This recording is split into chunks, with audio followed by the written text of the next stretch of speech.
Hello दोस्तों, welcome to easy stud. Easy stud में आप लोग का स्वागत है। तो चलिए आज बिहार सचिवालय के लिए सेट नंबर 26 का डिस्कस करेंगे, जिसमें वेरी मैथ का प्रश्न लिया गया है। वेरी इंपॉर्टेंट प्रश्न लिया गया है। तो आइए सबको एक एक करके देखते हैं और सॉल्व करने का कोशिश करते हैं। देखिए, जितना ये प्रश्न लिया गया है सभी एक्सपेक्टेड है। ये हम नहीं कहेंगे कि सब प्रीवियस ईयर का है, लेकिन नहीं, सभी एक्सपेक्टेड है। इस तरह से प्रश्न आने का बहुत ज़्यादा एग्ज़ाम में चांस रहता है, इसीलिए ऐसा प्रश्न लिया गया है। तो आइए आप लोग समझने का कोशिश करिए, ठीक है। देखिए, क्वेश्चन नंबर फर्स्ट लगा हुआ है और बोल रहा है कि 10% प्रत्येक की 2 क्रमिक छूट के बाद एक कुर्सी को बेचने के बाद एक दुकानदार को 19% की हानि हुई। फिर यह ज्ञात कीजिए कि कौन सा विकल्प सही है। ठीक है, तो हानि हुई है, तो हानि 19% की हानि हुई है, तो इसका मतलब आपसे पूछ रहा है कि इसका क्रय मूल्य क्या है। ठीक है, ये आपसे पूछा जा रहा है। तो देखिए, मान लिए कोई वस्तु का अंकित मूल्य कितना होगा, तो 100 होगा। तो मान लेते हैं कि कोई वस्तु का अंकित मूल्य कितना है, तो 100 है। तो आपका मार्क्स प्राइस कितना मान लेते हैं, तो 100% मान लेते हैं। इस पे 2 क्रमिक छूट दिया जा रहा है। तो पहला 10% का छूट दिया जा रहा है, दूसरा भी 10% का छूट दिया जा रहा है। तो जो भी यहाँ निकल के आएगा वो विक्रय मूल्य निकल के आएगा। विक्रय मूल्य कितना निकल के आएगा, तो 100 पे 10% छूट पे दिया जाएगा तो कितना बेचेगा, तो 90 बेचेगा। 90/100 होगा। दूसरा भी 100 पे 10% छूट देगा तो 90 बेचेगा, तो 90 बटा कितना होगा, 100 होगा। ये 100 से ये 100 कट गया, ये 2 जीरो से 2 जीरो कट गया, कितना बचा, 9 81। मतलब आपका विक्रय मूल्य कितना आ गया, तो 81 आ गया। ठीक है, तो बोलता है क्रय मूल्य क्या है। तो क्रय मूल्य निकालने के लिए क्या करते हैं, तो क्रय मूल्य निकालने के लिए विक्रय मूल्य में होल वैल्यू से उल्टा गुना कर देते हैं। तो विक्रय मूल्य तो आपका 81 निकल के आ गया। इस पे होल वैल्यू किसका निकालेंगे, तो 19% की हानि हो रहा है। तो 19% हानि होने का मतलब क्या हो गया, 19/100 हो गया। हानि कहने का मतलब क्या हो गया, तो 81/100। ये होल वैल्यू निकल गया। इसको उल्टा इस पे गुना कर देंगे, 100/81 से गुना कर देंगे, तो 81 से 81 कट जाएगा, कितना बचा आपके पास, तो 100 रुपया बचा। यही 100 आपका राइट आंसर होगा, जो कि ऑप्शन में किस में है, तो ऑप्शन नंबर आपका सी में है। तो कहने का मतलब क्या हुआ कि आपका ये अंकित मूल्य और आपका क्रय मूल्य दोनों बराबर है। ठीक है, ये कहने का मतलब क्वेश्चन में था। आई होप समझ में आया होगा। चलिए चलते हैं question number next. Question number next क्या बोल रहा है कि भूमिका और स्फूर्ति की आयु 5:2 के अनुपात में है। यदि उनके आयु का अंतर 36 वर्ष है तो 13 वर्ष पहले उनकी आयु का अनुपात क्या था। देखिए, दोनों का रेशियो पूछ रहा है, और रेशियो पूछ रहा है तो इसको ये 36 का यहाँ पे कोई काम नहीं, लेकिन हम यहाँ पे एक आसान सा प्रोसेस से बनाएंगे जो कि सभी बच्चे को समझ में आए। ऐसा ना समझे ऐसा ऐसा कोई बच्चा ऐसा ना हो जिसको बोलेंगे सर फिर 36 क्यों दिया गया है, नहीं। तो इसको आसान तरीक़ा से बनाएंगे। देखिए क्या दिया हुआ है, भूमिका और स्फूर्ति। भूमिका को भी मान लेते हैं और स्फूर्ति को एस मान लेते हैं। दोनों का आयु का अनुपात कितना है, तो 5:2 के अनुपात में है। ठीक है, तो यदि उनके आयु का अंतर, देखिए उनको आयु का अंतर क्या कितना आ रहा है, यहाँ से ये 5 है, ये 2 है, दोनों का अंतर कितना आ रहा है, तो अनुपातिक 3 आ रहा है। लेकिन यहाँ से कह रहा है उसका अंतर कितना, 36। तो अनुपातिक 3 का मान कितना हो गया, 36। तो अनुपातिक 1 का मान कितना हो गया, तो अनुपातिक 1 का मान हो गया आपका 12। ठीक है, ये हो गया 12×3=36 कट जाएगा, ये 12 बार में। ठीक है, समझ में आ गया होगा। तो यहाँ से इसका कितना हो जाएगा, 1 का मान 12, तो 5 का मान कितना हो गया, 12×5=60। रेशियो 1 का मान 12, तो 2 का मान कितना हो गया, 12×2=24। तो बोलता है 13 वर्ष पहले, तो 13 वर्ष पीछे जाएंगे, तो इसमें से भी 13 वर्ष घटा देंगे और इसमें से भी 13 वर्ष घटा देंगे। तो 60 में से 13 घटाएंगे तो कितना आएगा, तो 47 आएगा। ठीक है, और 24 में से 13 घटाएंगे तो कितना आएगा, 11 आएगा। तो यही आपका राइट आंसर होगा, जो कि ऑप्शन नंबर किस में है, तो ऑप्शन नंबर आपका बी में है, जो कि आपका करेक्ट आंसर होगा। ठीक है, आई होप ये भी समझ में आया होगा। चलिए चलते हैं question number next. Question number next क्या कह रहा है, बोल रहा एक निश्चित राशि पे मिलने वाला साधारण ब्याज मूलधन के बराबर है। यदि समय अवधि और ब्याज की दर बराबर है तो प्रति वर्ष ब्याज की दर ज्ञात करिए। देखिए, आपका दिया हुआ है मूलधन और साधारण ब्याज दिया हुआ बराबर। मान लीजिए कोई वस्तु का मूलधन कितना है, तो 100 है, तो इसका साधारण ब्याज SI कितना है, तो बोल रहा है बराबर, तो ये भी साधारण ब्याज बराबर होगा। फिर बोलता है कि उसका समय और ब्याज दर बराबर है। समय को मान लीजिए T, जब समय और ब्याज दर बराबर है तो सबका दर भी आपका T होगा। यहाँ T ईयर है, यहाँ T परसेंट है, ठीक है। तो SI बराबर आपको क्या बताए थे, SI बराबर आप बताए थे RT परसेंट, तो R भी T परसेंट है और समय भी T परसेंट है, तो T गुना T करेंगे तो कितना होगा, तो T स्क्वायर आएगा। तो T स्क्वायर का मान कितना हो जाएगा, 100 के बराबर होगा, क्योंकि साधारण ब्याज आपका 100 के बराबर दिया हुआ। तो यहाँ से T का मान कितना हो जाएगा, तो रूट अंडर हो जाएगा 100, जो कि कितना आएगा 10। तो यही 10% आपका समय भी हो जाएगा और 10%, ये 10 ईयर आपका समय भी हो जाएगा और 10% आपका दर भी हो जाएगा। आपसे पूछ क्या रहा है कि ब्याज दर आपका 10%, जो कि ऑप्शन में किस में है, तो बी में है। बी आपका सही आंसर होगा, ठीक है। आई होप समझ में आया होगा। SI बराबर क्या बताया थे, RT परसेंट, ठीक है। ये आपको याद रखिए, आपका सारा प्रश्न SI का इससे ही बन जाएगा और अदर कोई फॉर्मूला याद करने की ज़रूरत नहीं है, ठीक है। चलिए चलते हैं question number next. Question number next क्या कहता है, बोलता है कि यदि किसी नाविक को धारा की प्रतिकूल दिशा में 40 किलोमीटर जाने में 8 घंटा लगते हैं, जबकि धारा के अनुकूल समान दूरी को तय करने में उसे 5 घंटा लगते हैं, तो स्थिर जल में नाविक का चाल ज्ञात करें। नाविक का चाल या तो गति दोनों सेम है, तो बोलता है स्थिर जल में नाव की चाल। स्थिर जल में नाव की चाल को मानेंगे x, मान लिया जाए यहाँ पे नाव की चाल को मानेंगे x, नाव की चाल को मानेंगे x, धारा की चाल को मानेंगे y, और धारा के दिशा में नाव की चाल, धारा की दिशा में नाव की चाल मानेंगे x प्लस वाई, और धारा की विपरीत दिशा में नाव की चाल मानेंगे x माइनस वाई। ये आपको याद रखना पड़ेगा, ठीक है। यहाँ पे क्या लिखे हैं, नाव को चाल को मानेंगे x किलोमीटर प्रति आवर, ठीक है। धारा को मानेंगे y किलोमीटर प्रति आवर, ठीक है। और धारा की दिशा में नाव की चाल मानेंगे x प्लस वाई किलोमीटर प्रति आवर, ठीक है। और धारा की विपरीत दिशा में नाव की चाल मानेंगे x माइनस वाई किलोमीटर प्रति आवर, ठीक है। इतना, ये 4 बात आप याद रखिए। नाव, बोट एंड स्ट्रीम का जितना भी प्रश्न आएगा इसी 4 कॉन्सेप्ट से आपका बन जाएगा, ठीक है। तो चलिए क्वेश्चन क्या कह रहा है उसको देखते हैं, इसको मिटा देते हैं। क्वेश्चन बोल रहा है यदि किसी नाविक को धारा के प्रतिकूल दिशा में 40 किलोमीटर जाने में 8 घंटा लगता है, तो ठीक है। तो उसका चाल बराबर क्या होगा, चाल बराबर होता है दूरी बटा समय। तो बोलता है प्रतिकूल को क्या माने थे, x माइनस वाई माने थे, तो x माइनस वाई आ जाएगा। x माइनस वाई का मान कितना दिया हुआ है, तो 40 बटा कितना हो जाएगा आपका 8 बराबर कितना हो जाएगा 5 किलोमीटर प्रति आवर, ठीक है। और ये कट जाएगा 5 बार में। उसके बाद बोलता है जबकि धारा के अनुकूल क्या माने थे, तो x प्लस वाई माने थे। तो दूरी तो उतना ही है 40 किलोमीटर, और समय इसको कितना लग रहा है 5, तो इसका आ जाएगा 8 किलोमीटर प्रति आवर, ठीक है। उसके बाद बोलता है क्या, स्थिर जल में नाव की चाल। स्थिर जल में नाव की चाल को क्या माने थे, तो x माने थे, तो x का मान निकाल दीजिए, वही आपका राइट आंसर होगा।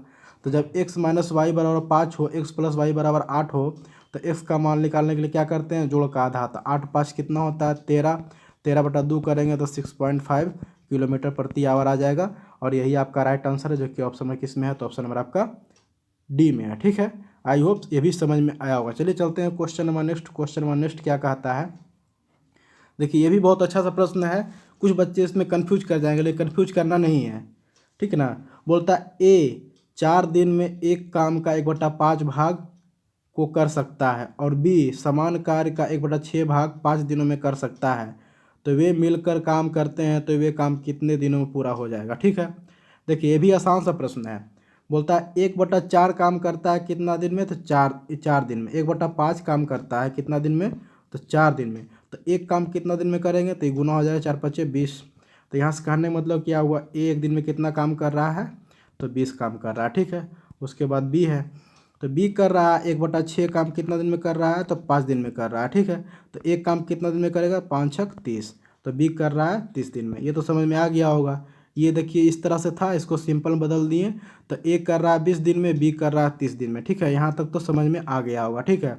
अब आगे का प्रोसेस है, आगे का प्रोसेस सब कर दीजिए, अब आसानी से आपका आंसर निकल आएगा। ठीक है, देखिए तो यहाँ से कुल काम कितना होगा, तो कुल काम आपका निकल के आएगा 20 और 30 का एलसीएम कितना आएगा, तो 60 आएगा। इफिशियंसी निकाल दीजिए, तो 60/20 करेंगे तो 3 आएगा, और 60/30 करेंगे तो 2 आएगा।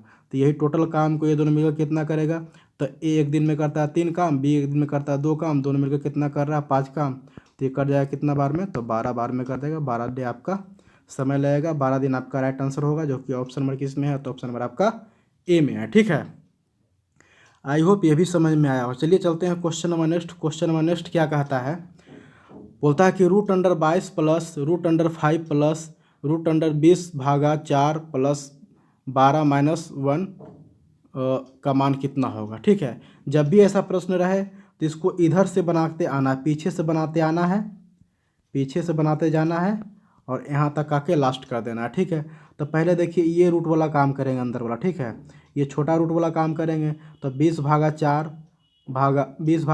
प्लस 12-1 है, तो आपको 20/4 करेंगे कितना आएगा, तो 5 आएगा।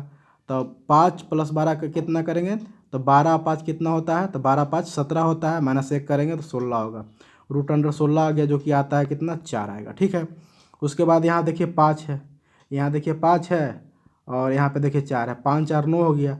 तो √अंडर में कितना आ जाएगा, 5 + 4 तो कितना हो जाएगा 9, इसका आएगा कितना, तो 3 आएगा। ठीक है, यहाँ 3 बच गया, यहाँ 22 है, +3 कितना होता है, तो √अंडर कितना बचा है, तो 22 + 3 कितना हो जाएगा, √अंडर 25 आ जाएगा। 25 किसका होता है, तो 5 आएगा। यही 5 आपका राइट आंसर है, जो कि ऑप्शन में किस में है, तो डी में है। ठीक है, आई होप ये भी समझ में आया। देखिए आसान सा प्रश्न है, इसमें कुछ है नहीं। ठीक है, इसलिए ज़्यादा इसको डिस्कशन करेंगे नहीं, बच्चा वाला प्रश्न है, आप इसको आसानी से बना सकते हैं। लेकिन कुछ बच्चे इसमें भी कन्फ्यूज करेंगे।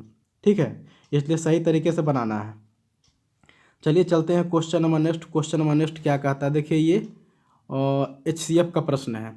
बोलता है 2 × 2 के पावर 2 × 3 के पावर 2 × 5 के पावर 2, फिर दिया हुआ 5 × 3 × 2 के पावर 2, फिर दिया हुआ 5 के स्क्वायर प्लस 3 × 2 के स्क्वायर। ठीक है, तो बोलता है इसका मौसा का मतलब क्या होता है,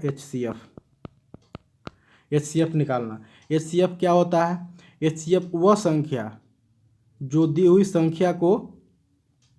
संख्या से कट जाए। ठीक है, HCF उसे कहते हैं। HCF किसे कहते हैं, देखिए मान लीजिए, देखिए इसमें 2 है, यहाँ पे लिख ही देते हैं, 2 × 3 के पावर 2 × 5 के पावर 2, फिर दूसरा में क्या है, 5 × 3 × 2 के पावर 2, फिर दिया हुआ 5 के स्क्वायर × 3 × 2 के पावर 2। तो इसमें से क्या है ना, सबसे छोटा अंक लेना है। तो इसमें देखिए, इसमें से सबसे छोटा अंक कौन है, तो सबसे छोटा अंक कितना है, तो 2 है। फिर इसमें आ जाइए, तो नहीं, इस तरह से नहीं बना, छोटा अंक नहीं लेना, पहले सब में देखना है कॉमन है कि नहीं। देखिए 2 इसमें भी कॉमन है, 2 इसमें भी कॉमन है, 2 इसमें भी कॉमन, मतलब 2 सभी जगह तीनों में है। तो इसका इसमें सबसे छोटा कौन सा है, सबसे छोटा कौन है, तो 2 है, तो 2 ले लेंगे इनटू। अब देखिए 3 को देखना है, 3 यहाँ भी है, 3 यहाँ भी है, 3 यहाँ भी है, तो सबसे छोटा कौन सा है, तो 3 के स्क्वायर, ये 1 2 है, 3 के स्क्वायर 2 है, और 3 के पावर 1 है, और 3 के पावर 1 है, तो इसमें 3 के पावर 1 लेना है, मतलब 3 लेना है। उसके बाद गुना, फिर उसके बाद देखना 5 को चेक करना, 5 यहाँ भी है, 5 यहाँ भी है, 5 यहाँ भी है, तो 5 सिर्फ लेना है, क्योंकि सबसे कम पावर ले लेना है। तो 5 × 15, 15 दूना 30, 30 आपका राइट आंसर होगा, जो कि ऑप्शन में किस में है, देखिए 2 3 5, देखिए 5 × 15 ऑप्शन नंबर आपका ए में है, ये आपका सही आंसर होगा। ठीक है, आई होप समझ में आया होगा कि HCF किसको लेना है, सबसे कम पावर वाला को लेना है, वही HCF कहलाएगा। LCM को किसको लेना है, सबसे ज़्यादा पावर वाला को लेना है, उसी को LCM कहलाता है। ठीक है, चलिए चलते हैं question number next. Question number next क्या कहता है, बोलता है एक लड़के के पास 120 गेंद है, जिसमें से कुछ सफ़ेद और शेष काले हैं। यदि सफ़ेद गेंदों का प्रतिशत 45% है, तो उसके पास काले गेंदों की संख्या क्या। देखिए अच्छा आसान सा प्रश्न है। टोटल कितना है, टोटल 120 गेंद है। बोलता है 45% गेंद कितना है, तो सफ़ेद है, तो 45% जब सफ़ेद है तो उसके पास कितना बचा होगा, उसके पास 55% बचा होगा, जो कि कितना हो, काला होगा। तो 55/100 कर देंगे, ये 0 से 0 कट जाएगा, ये 5 दूना 10, 5 5 11 से कट जाएगा, ये कट जाएगा आपका 6 से, मतलब 11 × 6 कर देंगे तो कितना हो गया, 11 × 6 66 आ जाएगा। ठीक है, ये 66 आपका राइट आंसर होगा, जो कि ऑप्शन में किस में है, तो ऑप्शन नंबर आपका बी में है। ठीक है, आई होप समझ में आएगा। चलिए चलते हैं question number next. Question number next क्या कहता है, देखिए ये भी एक देखिए आज साझेदारी का प्रश्न है। बोलता है पी क्यू आर क्रमशः 250 रुपया और 300 रुपया के निवेश के साथ एक व्यवसाय शुरू करते हैं। 16,000 रुपये के लाभ में से पी द्वारा प्राप्त राशि और आर द्वारा प्राप्त राशि के बीच का अंतर पूछ रहा है। देखिए आपसे कौन कौन है, देखिए पहला है पी, दूसरा है क्यू, तीसरा आर। सब कितना कितना रुपया लगा रहा है, तो ये 250 रुपया लगा रहा है, ये भी 250 रुपया लगा रहा है और ये 300 रुपया लगा रहा है। इतना रुपया लगा कर क्या किया, एक व्यापार शुरू किया। ठीक है, तो देखिए आपसे पूछ क्या रहा है, तो आपसे पूछ रहा है लाभ का हिस्सा। तो आपको बताए थे कि लाभ बराबर क्या होता है, तो लाभ बराबर होता है पूंजी गुना समय। तो पूंजी देखिए 250 रुपया लगाया पी, और पूंजी देखिए 250 रुपये लगाया क्यू, और पूंजी देखिए 300 रुपये लगाया आर।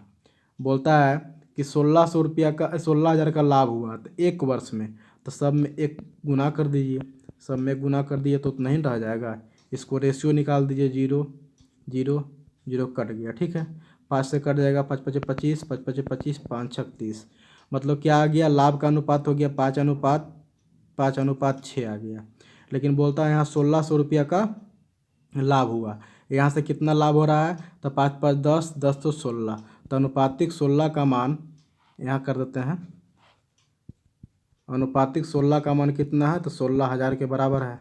तो अनुपातिक 1 का मान कितना होगा, तो 1,000 के बराबर हो जाएगा। ठीक है, यहाँ तक तो समझ में आया होगा। ठीक है, उसके बाद बोलता है पी द्वारा प्राप्त राशि और आर द्वारा प्राप्त राशि के बीच का अंतर। देखिए पी प्राप्त किया कितना 5 और आर प्राप्त कितना किया 6, तो 6 और 5 का अंतर कितना होगा, तो 1। तो अनुपातिक 1 का मान ही निकालना, तो अनुपातिक 1 का मान निकला हुआ ही ये है जो कि 1,000 के बराबर है, और यही आपका राइट आंसर होगा जो कि ऑप्शन नंबर किस में है, तो ऑप्शन नंबर आपका सी में है। ठीक है, आई होप समझ में आया होगा। बोलिए सर एक काहे गुना किए, देखिए समय का जिक्र नहीं किया इसलिए इसको एक साल पे हम बनाए हैं। ठीक है, आप एक नहीं भी गुना करते तो कोई दिक्कत नहीं था, इसलिए आपको एक ही फॉर्मूला मात्र याद रखना है, लाभ बराबर पूंजी गुना समय, बस। इससे 3 फॉर्मूला निकलता है, आप बारी बारी से आप निकाल लीजिएगा, आपको याद करने का ज़्यादा ज़रूरत नहीं है। ठीक है, चलिए चलते हैं question number next. Question number next देखिए आज का लास्ट प्रश्न है। बोलता है 100 तक की सभी विषम संख्याओं का औसत क्या है।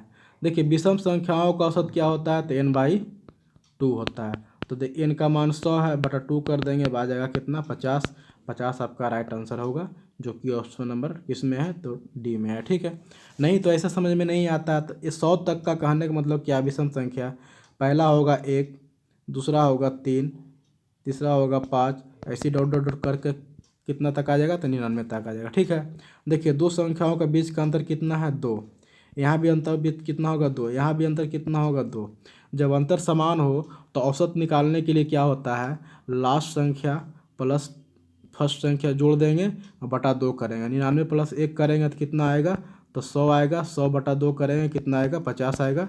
इस तरह से भी आपका राइट आंसर आपका 50 आ जाएगा जो कि ऑप्शन नंबर डी में है। ठीक है, आई होप यहाँ तक का जितना भी 10 प्रश्न लिया गया था आप लोगों को सही सलामत समझ में आया होगा।